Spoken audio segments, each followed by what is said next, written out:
praise God and have a therapist. And we need to let go of that because that's far from the truth. Today we spoke a lot about criteria for mental health, what mental health looks like when it shows up in the mental health professional, when it shows up in our families, when it shows up at 16. What I want to talk about with James is what happens when it shows up at school. We know what children, they need the environment to be nurturing, predictable, safe, and they need to have at least one adult they know they can get their needs met. So what we want to talk about today is trauma through the lens of equity and how when we receive students or support students that they have mental health needs, what our environments are not that nurturing, predictable, safe, and they know that they have one adult where they can get their needs met.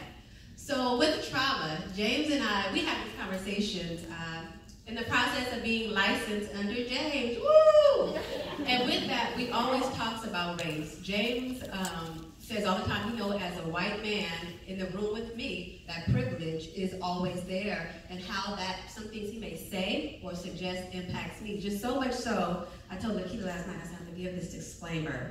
I'm always me when I show up. So to make a long story long, I received the email from my supervisor who is Middle Eastern, but told me when I first started, she's able to pass as a white woman, so she does that. So me, Crystal, who shows a whole Crystal from South Central LA, this is what you get, there was a disconnect. So in so many words, she sent the email, and in my mind, she was checking me in the email. So I replied from my phone. Don't reply from your phone. Wait till you get to work with your laptops. But I forwarded the email to James. And what did you do with that email, James? I whiteified it.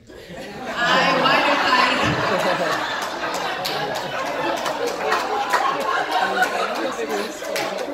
And I did not send that one. So I sent it to my black female mentor who said, no, your response was correct. So with that, the DSM-5, all the mental health professionals, it's changed over the years. They finally got together and we now have the 5. Woo! And trauma's in there, right? Trauma does not speak about race. As a black person, there's things we're going to experience just by the color of our skin. Dr. Martin Luther King, when he passed, because of the adversities he faced, he had the heart of a 60-year-old. So don't tell me being black doesn't come with its own set of consequences when our babies in the preschool show up at 2 years and 9 months. So to give you an example, trauma. So I was talking to my friend Ashley. I said, we need to change the narrative around trauma. So in 2003, 2002, I moved from LA to Norfolk, Virginia to go to the Norfolk State University. I wanted to go to an HBCU. And that's when the DC sniper, that incident was going on. So me and my friends, one of my good friends, she went to Crenshaw, she's like, oh, he white. Yes.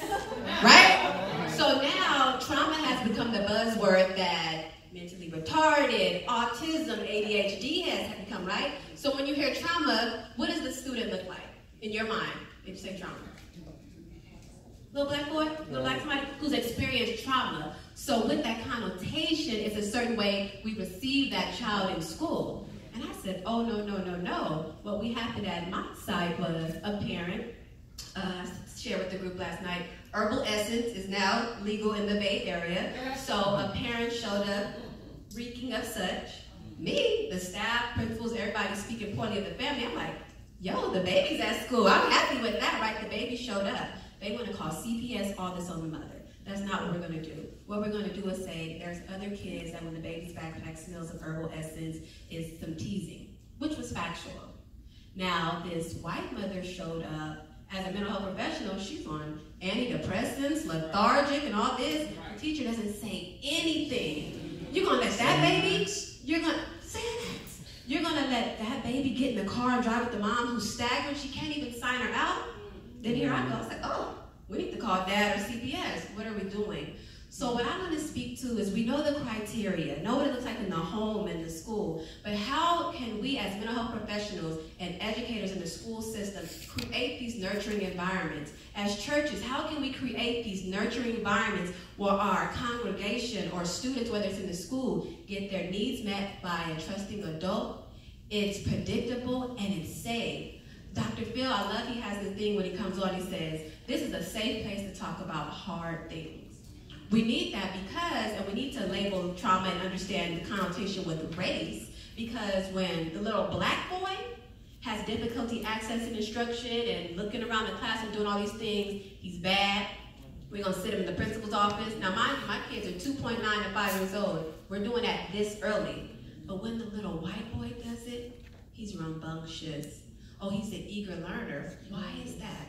Why are we not separating the behavior from the child when we know the behavior is communicating something and the behavior is a symptom of something larger? So what James is going to speak to is the services, how there's inequities in providing the services for those who experience trauma if you're white, and those who experience trauma if you look like me. If I may,